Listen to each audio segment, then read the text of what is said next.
ప్రవర్తన అంటే మాదిరికరంగా ఉండే జీవిత విధానం. ప్రవర్తన అంటే ఏంటిది?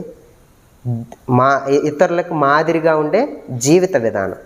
నన్ను చూసి మారవని చెప్తే ఎవరు మారరు. దేవుడిచ్చే వాక్యాన్ని బట్టి మనం నడిచినప్పుడు వాళ్ళు చూస్తూ ఉంటారు, ఈ మనిషి మందిరానికి వెళ్తాడు కదా, ఇంతకుముందు నేను దేవుణ్ణి తెలుసుకున్నప్పుడు నన్ను ఎవరు చూసినా ఏం కాదు, అది పెద్ద విషయం కాదు. కానీ ఈ యొక్క దేవుని యొక్క వాక్యం పట్టుకొని నడిచినప్పుడు 10 మంది చూస్తూ ఉంటారు మనల్ని, 10 మంది అబ్జర్వ్ చేస్తూ ఉంటారు, ఈ వ్యక్తి ఎలాగ నడుస్తుండో.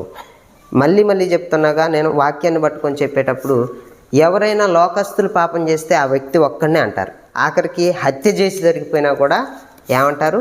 ఆ వ్యక్తికే అన్వయిస్తారు. అంటే ఆ వ్యక్తి పాపి, లేకపోతే ఆ వ్యక్తి దుర్మార్గుడు అని చెప్పేసి ఆ వ్యక్తికి మాత్రమే ఆపాదిస్తారు.